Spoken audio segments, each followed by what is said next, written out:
Well, we just got more and more questions every day, right, from these digs and excavations. But I know you guys, Tianran and Lucy, you both have been to the SANXINGDUI site firsthand, and even the archaeologists have been continue to be astonished by the relics that are coming out each and every day. What got your attention, and what surprised you, Tianran? So I thought, because everything was unveiled this weekend, right? So I thought that there would be just more of what we have already seen. And it's true, there is more of what we have already seen, but on a bigger scale, more intact. Because, you know, originally SANXINGDUI was discovered in the late 20s, in the early 20th century. And back then, you know, the technology is nowhere near as good as it is now. And then the major discoveries were all made in the 80s. And again, technology wasn't as good as it is now. But now people are wearing PPEs. They've got specialized equipment. They're literally combing through debris with the toothpick, with combs, with toothbrushes. And everything takes a really long time. You've got, you know, specialists, you've got botanists, you've got anthropologists on site. As soon as something comes up, you have a specialist who is going to be trying to figure out what that is at the first time possible, because, you know, obviously these things have been buried for a very, very long time. So it's great that we're seeing all these artifacts, and hopefully we'll be able to get a lot more information out of them now. And what's really interesting is, like, we're seeing all these new relics unearthed, and we see a correlation between the old and the new, right? We see the same kind of material used to create these objects. We see the same kind of craftsmanship. What are your observations? Because you two have been to the museum before, and seeing all these new artifacts, what are your observations and your take on it? I feel like I'm certainly very, very excited about the new findings, especially with what Mr. Ji was saying, the pit 6A box and maybe traces of fabric on it. And I'm really hoping that they could actually detect silk, because it then can complete the jigsaw puzzle of when we saw the huge, gigantic mask was maybe the legendary king of Shu, Cancong himself. And Cancong means the king of silk, and he taught the ancient Shu people how to grow silkworms. So if they could actually detect silk inside the box, or a Pandora box, and it could really link the story together nicely. And I actually, for me, from looking at all these relics, I want them to be able to find something that has a tie with languages, or I think that would be more interesting, right? Written language of any sort. For sure. I mean, we're finding some fantastic things. We saw earlier there were these, you know, these pieces of gold foil. That is incredible. Maybe a ceremonial dress or something. Right. But if there was something that said SANXINGDUI, that would be the find of the century. Because the main problem is that we haven't discovered language at SANXINGDUI. There are pictographs, but it's not enough for language. So when we have concrete evidence, then that solves a lot of these questions that we have. Okay, well, everyone is looking for to find the language. That is the biggest thing that everyone is trying to look for. Yes, and archaeology is becoming a hot topic in China, with museums offering blind boxes and TV programs showing the stories behind cultural relics. CGTN's Ji Xiajun talked to Lei Yu, director of the SANXINGDUI site workstation. Lei talked about how new technology is helping experts solve these mysteries. Well, again, like you said, China is developing, and we're now seeing new forces joining archaeology in China. At the same time, do you think archaeology itself has been evolving too? 以前传统考古就是内学学啊、地层学，现在很多学科都介入进来了，植物考古啊、动物考古啊、古人的 DNA 啊、碳十四啊、测年啊，整个包括微痕信息的提取、有机物、无机物的保护，哇，很多名词我都是听说，还比较了解它的理论，但是由于他们的加入，使以前一件文物能够提取的信息量成几何级的增长，是这样一种概念。就是所以中国的考古学目前来说，一种从理论上到方法上到研究的这个成果上，都是一种可以说一种爆炸式的发展吧。这是一个确实是一个前途未亮的学科。Great efforts are being made to repair and restore the colossal amount of artifacts that are coming out of the SANXINGDUI site. Yu Jian, the director of the Exhibition Protection Department at the SANXINGDUI Museum, is one of the restoration experts. He shares with us the challenges of his job. When would be your most frustrating moment? 其实我们在做文物修复工作呢，其实还是有很多困难，就是说很多困难呢，哪种困难？一个是时间上的困难，就是说有可能你做一项工作时间很紧迫，还有一个呢，就是我们在工作过程中可能也会遇到很多问题。那么这些问题呢，现在就是我们在做这个工作的时候，就会要通过各种方法，就是一定要啥呢？就是说，就算遇到问题了，我们不能说把它就放到一边。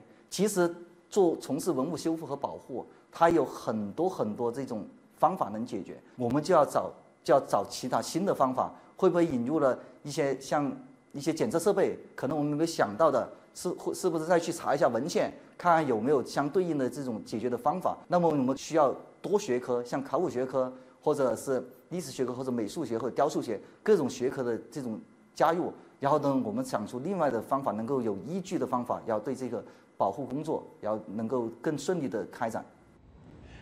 I was just thinking, even before we start the restoration, if you look at the face of these masks or the brown statues, I mean, they're so bizarre. Some people might even say they look like aliens, right? But interestingly enough, there have been some motifs of dragons that are found on various objects unearthed through, at the SANXINGDUI site, which tells us that these relics are very much rooted in our Chinese mythologies, our Chinese culture, right? For sure. I mean, you mentioned the dragon. The largest bronze figure in the world is at SANXINGDUI of its time, and he has this three-piece ceremonial robe, right, which has motifs of dragons on it, which is a very Chinese pattern. But also there are many relics found at SANXINGDUI which have been found at the Central Plains, which is where traditionally Chinese civilization rose. So you have these bronze vessels, we spoke about that earlier, the zun, which are used in the Central Plains. The Shang dynasty was contemporary with SANXINGDUI. So a lot of motifs that are found at SANXINGDUI as well. I find it very interesting that if we take a closer look at these artifacts, you see that they actually symbolize something. They have a story to tell. For sure. Some of the animals are featured in different artifacts, birds, for instance. You see like similar features, big eyes and big ears. I mean, they actually tell a story of their own. What are your observations about that? Do you think it means more than just an artifact? From what I can see, I think they have a very big obsession on the sun, the birds, and the fish. And with the sun, I think I was discussing with Tianren previously that maybe during that time, people all over the world are big on agriculture now, that they depend on agriculture to live. So they started to worship the sun and think the sun is really important. And with the dragon pattern, we certainly have seen it, like Tianren said, in the Central Plains. Also, with the zun itself, I think we've discovered in the new discovery a square-mouthed zun that we could actually saw a similar one, square-shaped zun with 4 sheep that was discovered in Hunan province, also in the sort of southern part of China. So everything sort of could link together. How about the massive eyes in the ears? What do they mean? Right. So, you talked about aliens, right? So I think we can throw that out of the way straight away. That I don't think there's anything to do with aliens there. But you're right in that the features are very exaggerated. It is a style that's very distinct to SANXINGDUI. I mean, there are many guesses as to what they mean, but there is one specific mask where the eyes literally jut out of the head. They're about the length of my forearm. And some people believe that mask might represent the founder of SANXINGDUI, a king that Lucy mentioned earlier called Cancong, whose name literally means silkworm. And legend has it his eyes were very, he had bulging eyes. And so when the eyes jut out of the face, maybe it means he can see everything. And when the ears jut out of the mask, maybe it means he can hear everything. He's been deified. He's a part of ancestor veneration at SANXINGDUI. And it was a metaphorically way to say that he's a king with visions, obviously. Sure. Yeah. Well, if you look behind you guys, there's this mask right here, the gold foil mask. Yeah. I'm sure it's going to catch its popularity because a lot of people are thinking, well, this could be the next beauty standard, right? It definitely the should next be. beauty product, beauty product. Well, Lucy, what is the beauty standard of these SANXINGDUI people back then, and what do people eat? One thing I would love to have is sort of like a SANXINGDUI themed earring, because in the new discovery, the face masks, or the older discovery, the gilded heads, we could all see that they have pierced the ears. And I don't know whether, Louisa, you are a fan of earrings. I am. So if so, the earrings are definitely really prevalent. And also with whatever they wear, they have dragon patterns, bird patterns. So very fashionable. Also the 3-layered clothing that the gigantic bronze men were wearing. Even to today, standard is really fashionable as well. And getting back to your question on what they eat, I think it was hard to actually say what they actually ate before. However, I was at the SANXINGDUI Museum and I saw something that really relates to the current day Sichuan cuisine. Could you guess what it is? Sichuan peppercorn. Yeah, something spicy. Peppercorn. Not quite, but very close. Something that something uses peppercorn. Well, Okay. well, I guess we're going to have to take a look at the video and find out. Yeah. Now this might be the earliest hot pot in Sichuan. And it is just right here behind me. Alongside the ancient hot pot, many wine vessels were also found, giving us a picture of the happy life of the ancient Shu people. Hot pot! I almost said malatang, which is it's popular right now, right? Very In Beijing and also in Sichuan. Yeah. One thing about the relics unearthed in SANXINGDUI is that I saw a lot of soil being left purposely on these relics, which is to better help protect these relics. And before they would have been left sterilely, clean, right, clear as a bell. What did you learn about the protection and restoration of SANXINGDUI while you were there? Well, I mean, right now the technology is so much more advanced. You mentioned the soil, so you can do a bunch of tests on the soil to get out more information.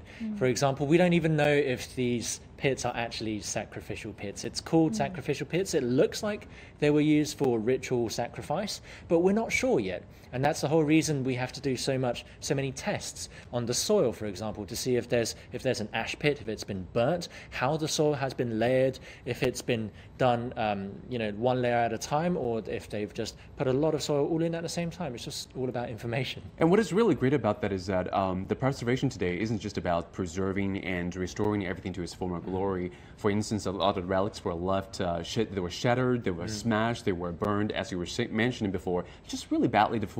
But they are left the way they are because it tells the purpose of these relics, and it tells more about the rituals of these people back then.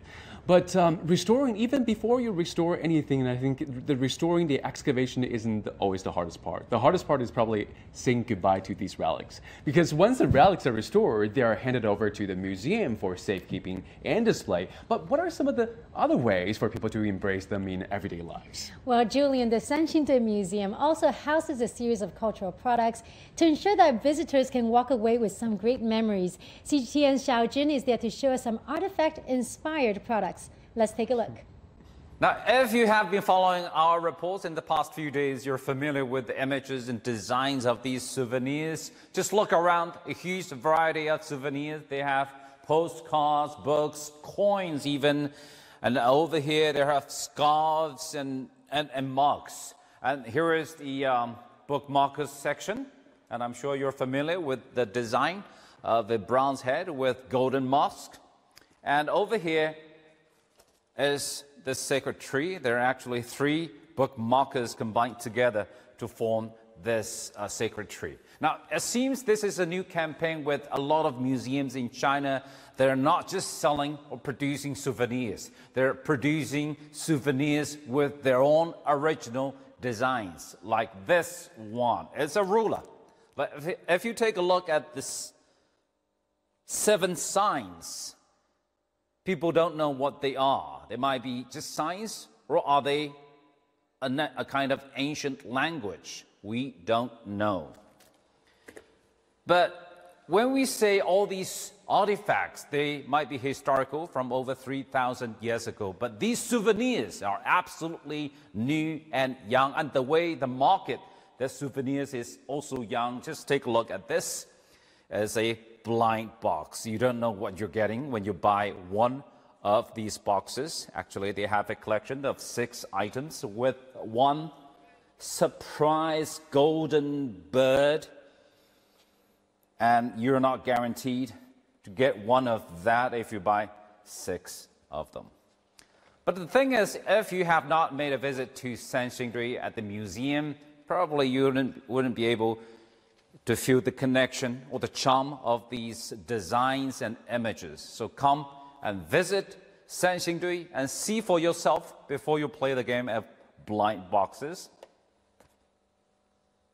I'm Ji Xiajun at SANXINGDUI, Sichuan Province. Well, when I look at the history and these ancient civilizations, every relic, every root nourishes the tree that we see, that we call modern life.